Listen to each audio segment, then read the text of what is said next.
काला साया। यूं तो बनारस घाट अपनी खूबसूरती के लिए बहुत प्रचलित है, पर घाट के किनारे कई राज लिए बैठे हैं। ये कहानी शुरू होती है बनारस के घाट के पास बने ममता निवास से, जहां प्रिया लाल जोड़े में ममता के घर उसकी बहू बनकर आती है।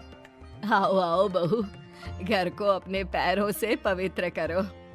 ममता घर की दहलीज पार कर ही रही होती है कि अचानक एक बहुत गंदी सी बास पूरे घर में फैल जाती है।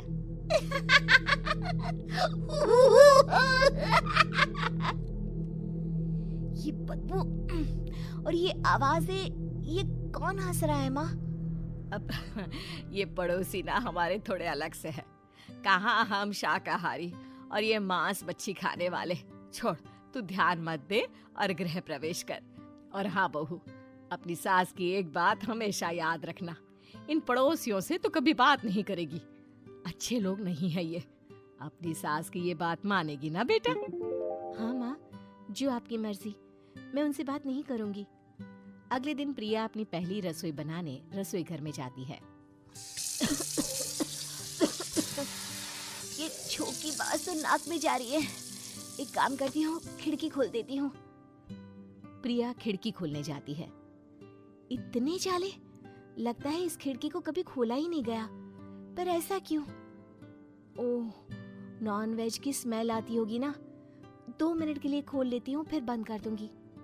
प्रिया खिड़की खोलती है। खिड़की खोलते ही उसकी नजर सामने वाले घर की खिड़की पर पड़ती है, जहाँ एक लड़की खड़ी होती है। हाथों में मेहंदी, लाल रंग की साड़ी, बिल्कुल सजी धजी, मानो प्रिया की तरह ही वो भी नई नवेली बहू हो। वो प्रिया को देखकर मुस्कुराती है। हे भगवान, माँ ने तो इनसे बात करने को मना किया था। प्रिया फौरन ही खिड़की बंद कर देती है और तवे पर चढ़े रोटी की ओर देखने लगती है, पर वहाँ रोटी न होकर मछली पड़ी होती है। ये क्या?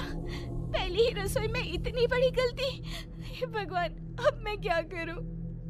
प्रिया बहुत डर जाती है और फौरन रसोई की सफाई करने और फिर सभी के लिए खाना बनाने लग जाती है। जब वो सबको खाना परोसती है, सब तो ठीक है, मैं बेकार में चिंता कर रही थी। हे भगवान, ऐसे ही बस अपनी कृपा बनाए रखना। रात के वक्त जब सब सो रहे होते हैं, तब प्रिया को पायल की आवाज सुनाई देती है, जिससे उसकी आंख खुल जाती है। ये पायल की आवाज कहाँ से आ रही है?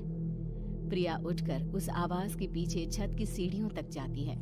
तभी उसे बच्चे के रोने की आवाज आती है। प्रिया छत पर जाती है तो क्या देखती है? वही लाल साड़ी वाली लड़की अपनी गोद में एक नवजात बच्चे को घुमा घुमा कर सुला रही है। तभी प्रिया की नजर उसके पेट पर पड़ती है। ओह गॉड, ये तो प्रेग्नेंट भी है। सुनिए, बच्चा सो नहीं रहा है क्या? मैं कुछ मदद करूं? नहीं नहीं, आपके घर वालों को अच्छा नहीं लगेगा, मैं संभाल लूंगी। स्नेहा की गोद से बच्चा हाथ मारकर प्रिया की गोद में आने को छटपटाने लगता है। दोनों घर अगल बगल में बने होने के कारण प्रिया उस बच्चे को गोद में ले लेती है। प्रिया के पास आते ही वो सो जाता है। बच्चे का वो स्पर्श रात भर प्रिया भूल नहीं पाती और अगली सुबह वो छत पर कपड़े सुखा रही होती है। तभी उसे एक औरत इशारा करके बुलाती है। स्नेहा कह रही थी बाबू तुम्हारी गोद में आते ही सो गया। मैं गौरी, स्नेहा की माँ हूँ। बहू, घर आना, बाबू को खिला भी लेना। शाम को जब घर पर कोई नहीं रहता, बच्चे से मिलने के लिए प्रिया छिपकर अपनी पड़ोसन के घर चली जाती है और कुछ देर बच्चे को खिलाकर वापस लौट आती है। इसके कुछ दिन बाद ही प्रिया को पता चलता है कि वो माँ बनने वाली है। ममता की खुशी का ठिकाना नहीं रहता।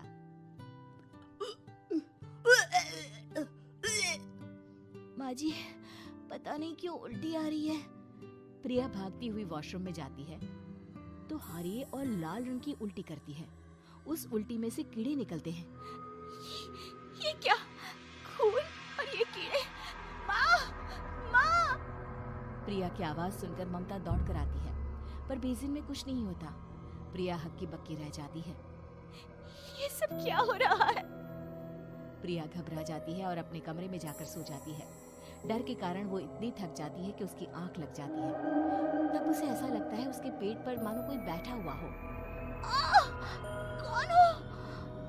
प्रिया के पेट पर एक 5 महीने की बच्ची बैठी हुई थी, जो बुरी तरह जली हुई थी। माँ, तुम ही मुझे लाई ना अपने पेट में।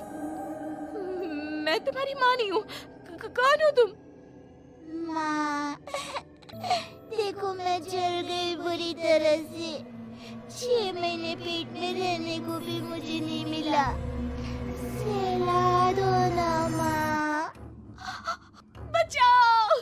बचाओ! माँ! ममता दौड़कर कमरे में आती है। प्रिया की बातें सुनकर वो सब समझ जाती है। तू कहीं बगल वाले घर में तो नहीं जाकर आई ना बहू? मुझे माफ कर दो, मैं गई थी माँ। उस घर में सब मरे हुए हैं बहू। कई साल पहले स्नेहा उस घर में बहू बनकर आई थी। कुछ ही दिन में वो एक बच्चे को जन्म देने वाली थी। पूरा घर बच्चे के आने की खुशी में खोया था कि एक दिन अचानक उस घर में आग लग गई। सब बुरी तरह जलकर मर गए। गौरी आज भी दादी बनने का इंतजार कर रही है और इसीलिए स्नेहा ने अपना अजन्मा बच्चा तुम्हारी कोख में डाल दिया। ममता ये कह रही होती है कि पीछे से उसके पैरों को एक बच्चा पकड़ लेता है। दादी, दादी। माँ, स्नेहा की गोद में यही बच्चा था। ये बच्चा कौन है फिर? तेरी मौत है। तेरी भी दादी। जिस चीज का ममता को डर था वही हो गया। ममता निवास के ऊपर मौत ने चादर बिछा दी थी। प्रिया का पेट ऐसे बढ़ जाता है मानो 9 महीने का हो। 2 हाथ उसके पेट से बाहर निकलते हैं। बहू, संतोष को फोन कर, किसी पंडित जी को बुला बहू। प्रिया का पति भागता हुआ घर आता है। ये तो होना ही था माँ। तेरा पाप तेरे सामने आ गया तो तू सह नहीं पा रही है। स्नेहा घर में आग लगी नहीं थी, माँ ने लगाई थी, प्रॉपर्टी की लालच में। और वो बच्चा मेरी पहली पत्नी का बच्चा है, मेरा बेटा, जो कि उस आग की चपेट का शिकार हो गया था। मैंने तुमसे ये सब माँ के कहने पर छुपाया था। मुझे माफ कर दो प्रिया। तुम अगर चाहो तो यहाँ से जा सकती हो।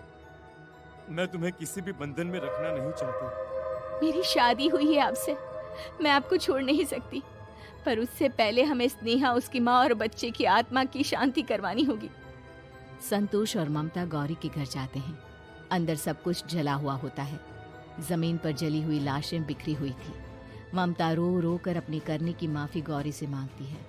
प्रिया स्नेहा के घर वालों का अंतिम संस्कार करवा देती है और ममता निवास फिर से आत्माओं के साए से मुक्त हो जाता है।